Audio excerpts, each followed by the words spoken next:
14ই মে চট্টগ্রাম বিশ্ববিদ্যালয়ের পঞ্চম সমাবর্তন। সেখানে মাকে নিয়ে হাজির হলেন রাঙামাটির রাজস্থলীর আমছড়া পাড়ার তরুণ ধর্মরাজ তঞ্চঙ্গা। টানাটানির সংসারে বাবা অতীন্দ্র তঞ্চঙ্গা দিনমজুর, তবু চেয়েছিলেন ধর্মরাজ যেন ভালোভাবে পড়াশোনা করে, কিন্তু বাইরে গিয়ে পড়ার মতো টাকা ছিল না। বিশ্বজিৎ তঞ্চঙ্গা নামে ধর্মরাজের এক বন্ধু থাকত ঢাকার ধর্মরাজিক বৌদ্ধবিহারে। ছুটিতে এলে সবসময় আশ্রমের গল্প করত। আমি হোস্টেলে আসি 2008 সালে, তারপরে ধর্মরাজিক উচ্চ বিদ্যালয়ে আমি ক্লাস 8-এ ভর্তি হই। ধর্মরাজিক বৌদ্ধবিহারের প্রধান শুদ্ধানন্দ মহাথেরও অনেক বেশি পরিমাণে আমার এই জীবনে ভূমিকা রেখেছেন। জিপিএ 4.75 পেয়ে এসএসসি পাশ করেন তিনি। প্রয়াত প্রমথ বড়ুয়া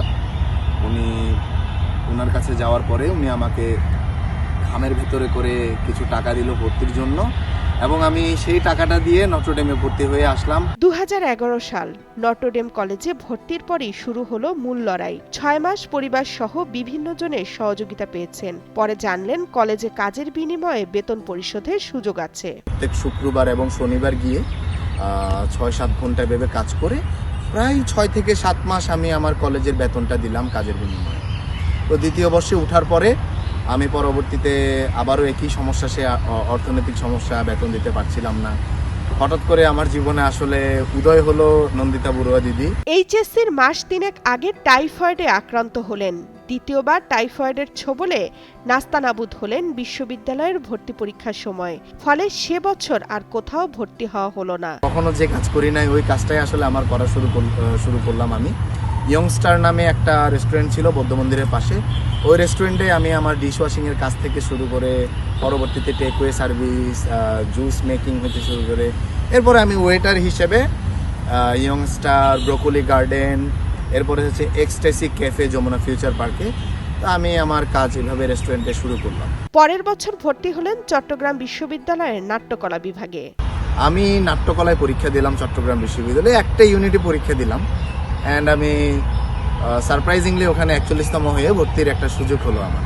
সব মশার বিরুদ্ধে সুরক্ষা দিতে এলো বসুন্ধরা এক্সট্রিম অ্যারোসল, মশার বিরুদ্ধে এক্সট্রিম সুরক্ষা। প্রথম বর্ষে নিরুপম তঞ্চঙ্গা নামে ক্যাম্পাসের এক বড় ভাইয়ের সাহায্যে উঠলেন প্যাগোডায়। মাসে সিট ভাড়া 600 টাকা, কিন্তু দিতে পারতেন না নিয়মিত। খাওয়ার টাকাও জুটছিল না। নাট্যকলায় পড়ার কারণে টিউশনিও মিলছিল না।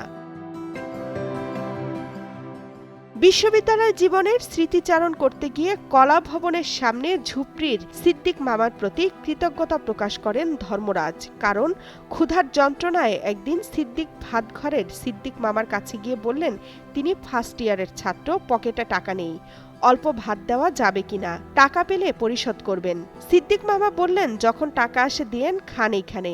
সেই থেকে এই মানুষটির হোটেলে বাকির খাতা খুলে খেয়েছেন টানা প্রায় 5 বছর। দ্বিতীয় বর্ষে আসলে আমার লাইফে একটা ম্যাজিক ঘটলো আর কি।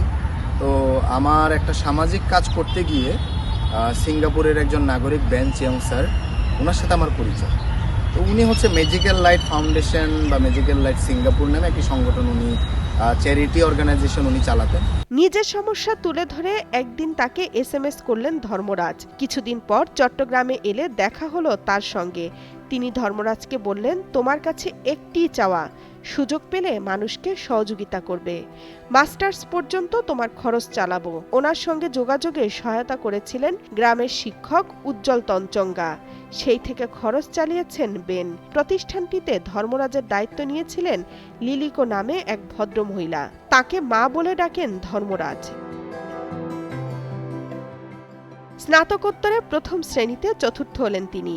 এ পর্যন্ত যাদের সহযোগিতা পেয়েছেন সবার কাছে কৃতজ্ঞ ধর্মরাজ। নাট্যকলা বিভাগের শ্রদ্ধেয় professor doctor Kuntal Barua sir, আমি যাকে আমার পিতা সমতুল্য ভাবি, যিনি আমাকে অনেক সহযোগিতা করেছেন একাডেমিক লাইফে।